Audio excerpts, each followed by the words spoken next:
Sadhguru, many years ago, when my son was a little kid, he gave me a book written by Swami Vivekananda. He was describing how ancient gurus could communicate with each other thousands of miles away just by thought. It's like a modern internet, how one computer can communicate with another computer in US or Europe, anywhere. Do you believe that human mind can be trained to influence another human mind or people's mind who are far away just by tuning our mind to the right frequency? Can it be trained? Can we learn that art?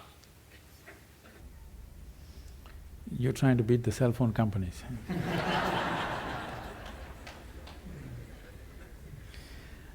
It's not just about the mind. See, when we say mind, the English word mind is only generally referring to only the thought process. Thought process is the most surface element of your mind. I think because of European thought, we have given too much significance to the thought. In the yogic science, we do not attach any importance to what you're thinking about or feeling right now, because what can you think? Only the data that you have collected, you're recycling it. It's of no great consequence. Whatever is on the surface of your mind keeps rolling, that is not of any consequence. What you're thinking and feeling right now is very surface of mind. There are deeper dimensions of the mind. In Sanskrit language, there are many words to describe the different states of mind. But now there is one aspect of the mind, for lack of time and stuff, I'll leave those things. There is one aspect of the mind which we refer to as chitta. Chitta is the innermost core of the mind, which is your connection with what we are referring to as consciousness. If your chitta becomes conscious, if your chitta acquires a certain level of conscious control, if you acquire, now you have access to your consciousness. What we are referring to as consciousness is that dimension which is neither physical, nor is it electrical, nor is it electromagnetic. It is a quantum leap from physical to non-physical dimension. A non-physical dimension being the lap of the existence. It is the non-physical in whose lap the physical is happening. Physical is a small happening. In this cosmos, not even 2% or not even 1% is physical, rest is non-physical. This non-physical dimension, in the yogic terminology, we use a specific sound which is connected with that dimension. Today it's all very highly distorted. We call this Shiva. That means that which is not. When we say Shiva, we are not referring to some man sitting up there. We are talking about a dimension which is not, but it is in the lap of this dimension, everything that is happens. So if your chitta becomes even mildly conscious, your ability to not only communicate an idea or a thought, even to deliver something is possible. Physically deliver something is possible. So, is it a possibility? Definitely it is. Right now, can we teach it to all these people? In theory, yes. But are they willing to work towards it? That's a question mark. One big problem is, our education systems are such, we have glorified our thought to such a place. First, to bring that down itself will take time. To make them understand the stupidity of their thought, it will take a whole lot of time.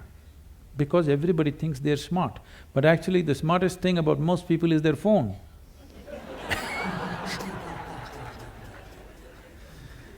Because your thought process is just an outcome of the limited data that you have gathered.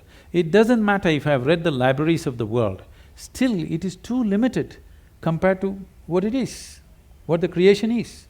With all the scientific development, we still do not know how a leaf really works. We do not know how a single atom in its entirety we do not know with all the scientific exploration. So that should be humbling enough for everybody to know that we know how to use things, but we do not know what it is. it will take a lifetime of attention to even grasp the fundamentals of what it is. So if people are willing to first of all understand, like the whims of their heart you just dismissed as dumb, okay? If they also understand the so-called smartness of their thought process and emotion is quite dumb, now it becomes easy. It becomes easy to train people that communication it's not like, now I want to generate this thought and give it to you, not like that. Things will happen to you before you think. What is best for you will simply happen to you even before you articulate in your mind. You don't have to ever think what you want to become, how you want to be. Life will just arrange itself. An intelligence beyond what you can contain in this bone box starts working for you, and it'll work. You heard of Ramanujam and others just opened a window with their Devi, and he becomes that kind of a mathematician, which is, even today after 1 century, they're still trying to figure out what he said.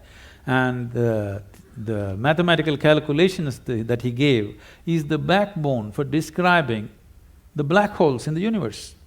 When he was there was no word called black hole, nobody knew there is such a thing. When we say black hole, what we are talking about is the curve of time and gravity, which is something modern science is battling with. He made mathematical background for that. As the curve increases, what is in existence, physical existence, becomes non-existence. So this is what it is when we say yoga. You reduce the curve in such a way that what is largely physical becomes non-physical. Once it's non-physical, time and space is not an issue. Once time and space is not an issue, communication is simply there.